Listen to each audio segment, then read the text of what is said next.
just put me right on the spot. Think I ain't know my lyrics, boy. I'm hip hop. Turn the music down and everything. Turn the music down and everything. I handle like a boss. He got bars. I got bars. Bars.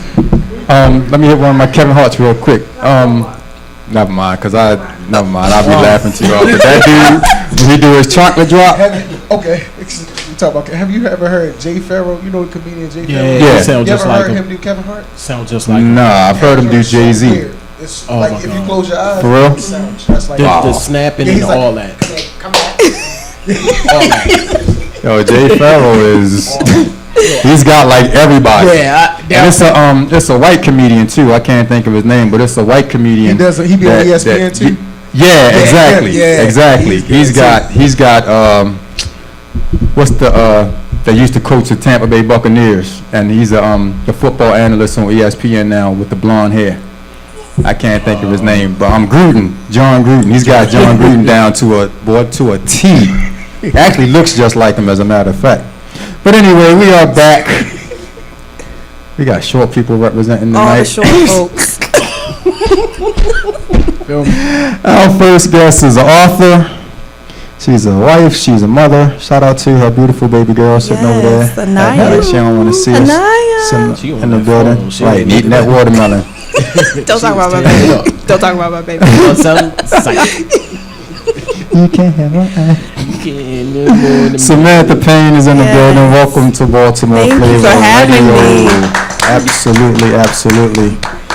And she's family, so I guess I gotta be nice to her. Really? For the most part. Yeah. I mean, you're not like blood family, and I just like met you a couple years ago, so yeah, she not. She married in, she not in the will. And you're lucky. And I'm lucky. She not in the will. All the way from Paducah, Kentucky. Yes. Home of the Wildcats. That's what I was about to say. National championship. Wait. But we're gonna talk a little bit about her book, Tamar's Voice. A journey from a sexual assault victim to a survivor. That's right. That's heavy. That's deep. That's real heavy. Yeah. That's real heavy. So I guess my first question is this book personal? Yes, it is. I'm actually a survivor. So I've actually had 3 incidences of sexual assault occur to me, and I guess you didn't even know that. No, absolutely. But I am on a journey of healing. I'm in a place where I can talk about it so other people can talk about it. Because people that have experienced this, they feel like they don't have a voice. So I'm talking about it. So it's not something they have to hold in, and they don't have to suffer in silence. Hey, dang, I'm just sitting here listening to her. We got to hook her up with Miss Marilyn ASAP. Please do that. I don't even know how that is. ASAP. Here's my card. Miss Give it to her. She's another survivor that has gone through. What? Wait. Uh-oh. Oh, the shameless self-promotion? Oh, okay. She pulled out the right. That's what I'm saying. Where'd it come from? Right, where'd it come from? Like, where's the pockets? She like, here's my card. Pull that from Did she pull that out of her bra? No, wait, it was in my hand. It was in my hand. It was in my hand. I didn't do this. Remember in Living Color when the 2 guys were like, bam! That's how she rocked it. Go ahead. Yes.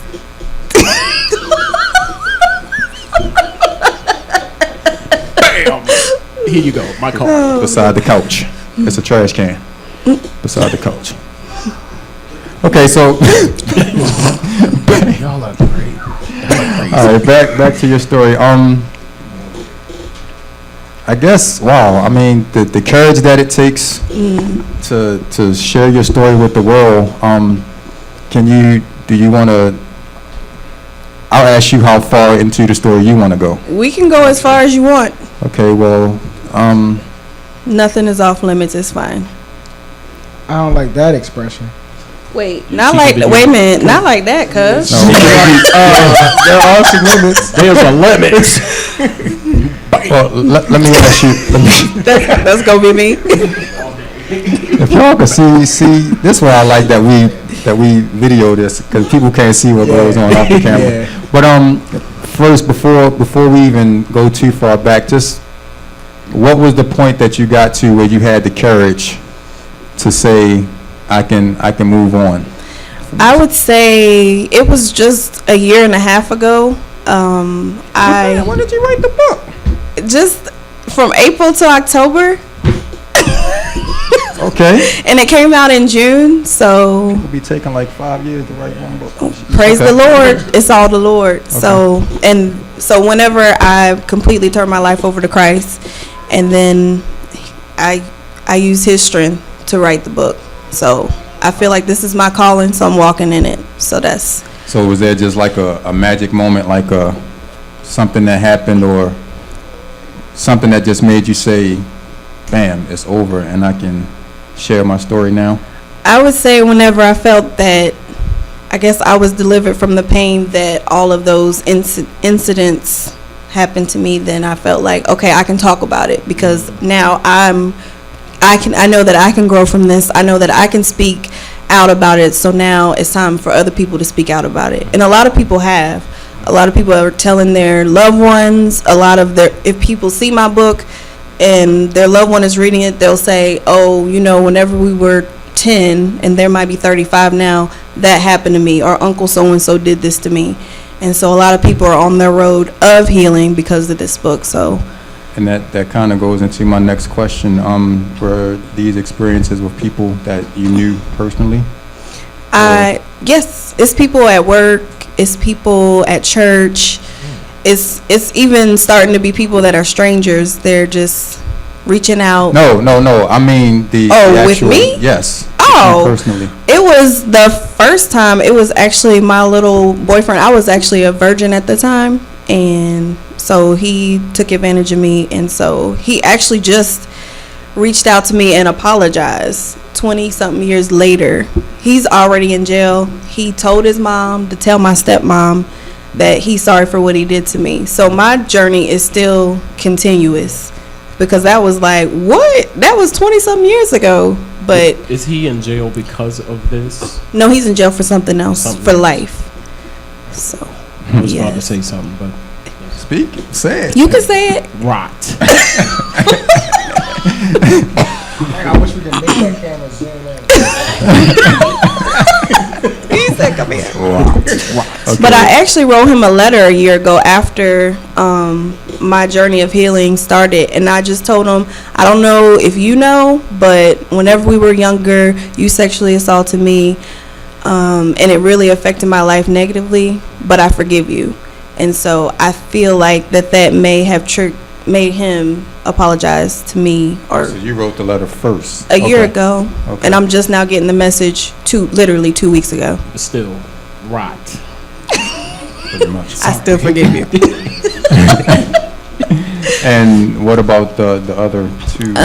They just made excuses. But were these people that you also I was knew? actually the third time was an ex-husband, so it was actually not only because a spouse can rape a spouse, and so that's important for a lot of people to know. And unfortunately, it was also an abusive relationship as well. But I got out of that.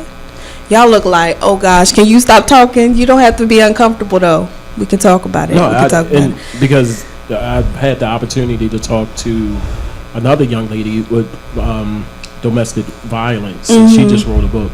Awesome. So even when she was telling me, I can't say I feel your pain, but I know what you. Right. Right. So that's the look of concern, but still rot. If you're in jail. So, say it again, Digga. Rot. So now you got two phrases. He said, I know a lady. I said, wait. It's pulling up. So tell us a little bit about the process of writing this book. Oh my goodness. So, It sounds almost like you just sat down one night and just started getting busy. And I mean, because the book is how many pages? it's under 100. So, Okay, it's 59 pages technically, but still to be able to do that in like 4 months.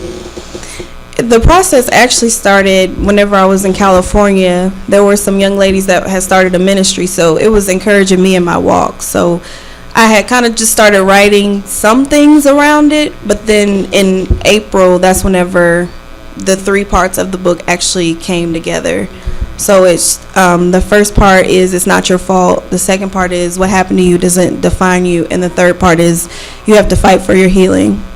So that's And when you that came to when me. you say it's not your fault, that's as the victim. Right. Because Right. because a lot of women do feel Yes. like, especially when they're younger, Right. and it happens, they sometimes feel like it's their fault.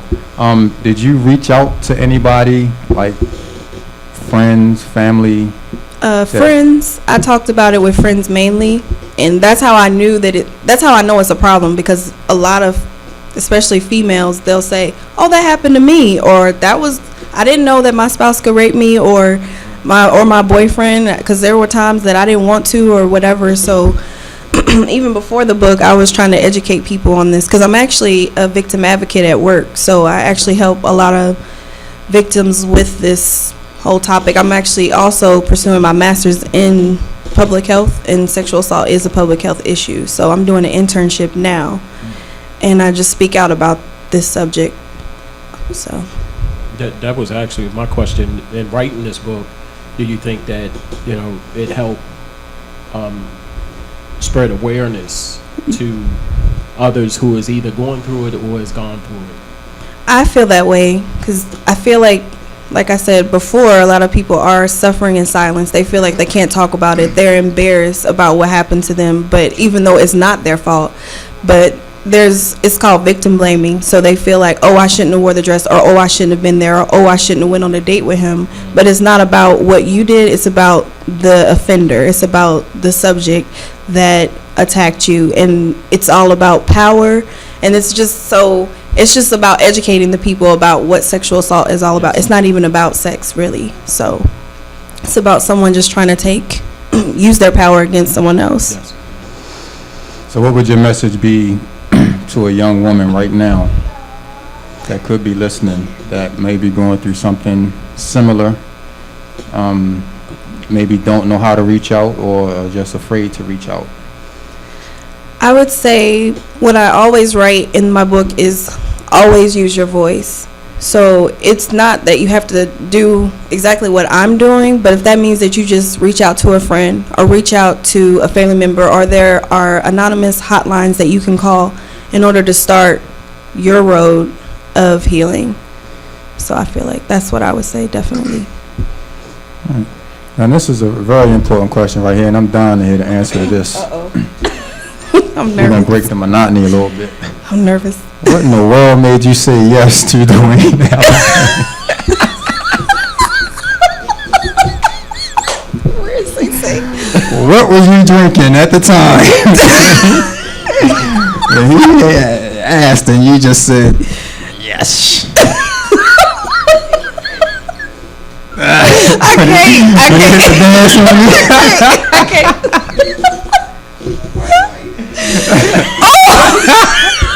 True story. True story. True story. Said it real calm, white. He said it with his finger in the air too, like Yeah. white lightning. Don't do that. Don't do that. We got deltas over here. Don't Shout out put to your D pinkies up. Payne, that's my man right there though.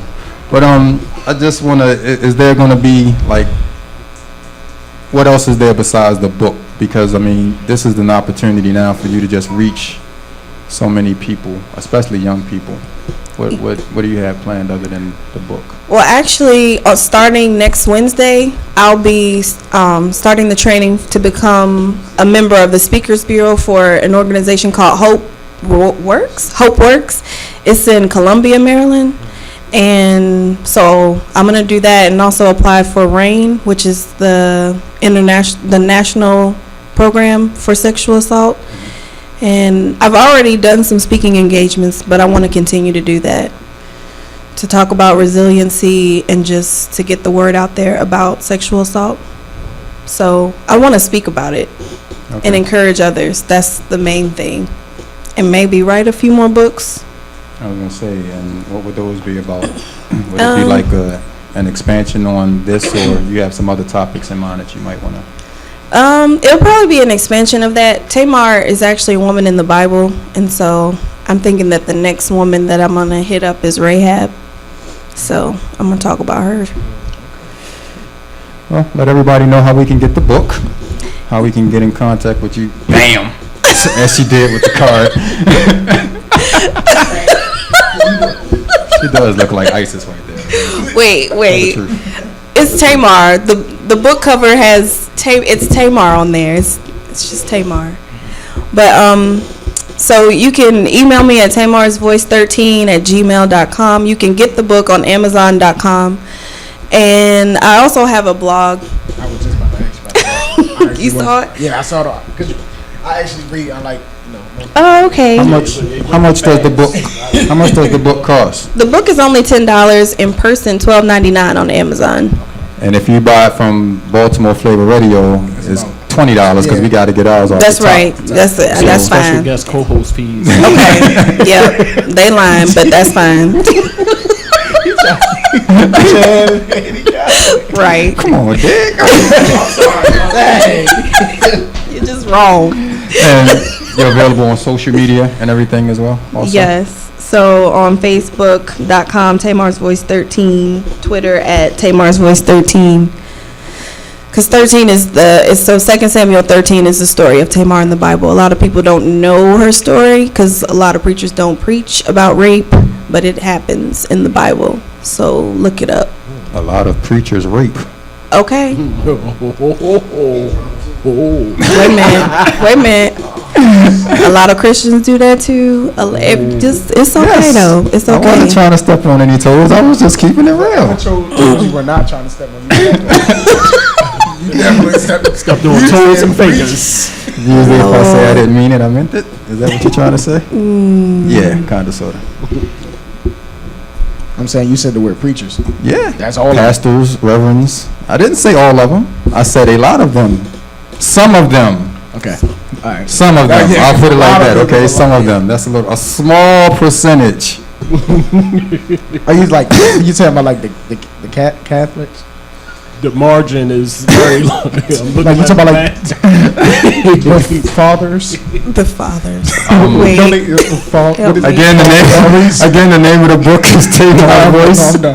A journey from a sexual assault victim to a survivor. I commend you for your Yes. strength. Yes. Thank you To so be able to much. put this out there and come back and see us on the next book or whatever the case. I'll may do be. that. And where are the pockets in your dress? That You know what? Don't just pull it back out. I don't know where it's in the belt. Is Diamond out there? Okay, so we're gonna. So about this blog. Oh yeah, he website did that you have questions what, about. What do you actually have on there? Oh, I just try to encourage people. I just use, if I see something that happens in my day-to-day life, like my last post was chicken and waffles, because I was having, I've been trying to figure that combination out for the last, I don't know, 10 years. What, chicken and waffles? Yeah, is the chicken and bomb, waffles. dude. I've been trying. what? Like, people say It's it's good. bomb though. It depends Wait a on minute. who It's makes like- Wait, Yeah, you gotta come over our house on Right. Saturday morning, Jack. you ain't never had it? No, I've never, because I feel like that combination is not. It's so right. It's so right. Right. I don't. Right. I don't be, You need to do that.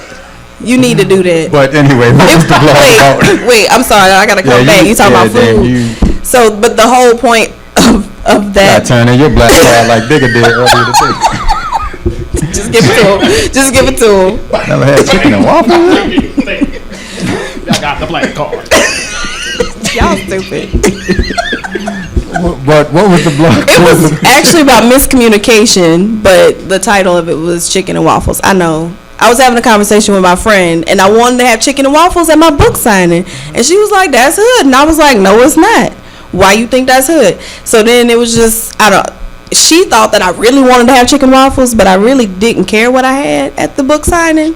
So anyway, it's just, you gotta have better communication was what ended up happening at the end of the blog. do you think chicken and waffles is hood? Like honestly, No, It's not. I good. don't. Some eat. Okay, well what are some type of places that you know that serve chicken and waffles? Gladys Knight's chicken and waffles. Miss Shirley's. Gladys Knight. Gladys Knight is who? Miss Shirley. What is she? She's what? She's a singer. But she's what color? Black. But no, have you been there though? Have you been to the one in Atlanta though? But I'm Because it's Boy, like, ain't never been out of Essex. You ain't even never been nowhere. African Americans are going to come there, and they're going to bring whatever they bring there. they do, especially in Atlanta. It was no, Caucasians at Like, for Miss real. Sheila's when we went. It was more, probably about half and half. Miss Shirley's. oh Whatever yeah, it Miss was called. Shirley's does serve that, That's just and that's That was about half and half. Yeah, This it is Still is. hood. This That's is still No, hood. you thinking about That's still a hood. Roscoe's. That's still a hood. It's good. Yeah. Roscoe's is good, Yeah. but that's Anyway. This okay. is delicious. That's still Anyway. a hood. Okay. No, it ain't no anyway. We go into our break, man, I'm because trying to figure out some other you- stuff that you- you wouldn't mix together. Delicious. Chicken and waffles you don't mix together. chicken and waffles you definitely mix together, and we gonna make sure you get some. Would you? Catfish fritters. Okay. Catfish nuggets. Would you mix? Yeah. Would you mix Catfish nuggets, though. would you mix like a bologna sandwich with oodles and noodles? We gonna take a right now. You messed it up. That's not the how same. they It's not the No, same it's not even thing. close to the Chicken same. and It's not the same thing. We gonna go. You see what I'm saying? Like they're not in the same. We're gonna Right. take a quick I break thought we right were gonna show now. people. Okay. Samantha, thank you for Thank you coming so and hanging much. out with us. Thank We really you. appreciate it. Again, we'll put the information about your book on all of our social media sites. Thank you again. Appreciate y'all. Shout out to my man D Payne, the little lady over there that's going to sleep. Oh, We're gonna take a quick break and we'll be back.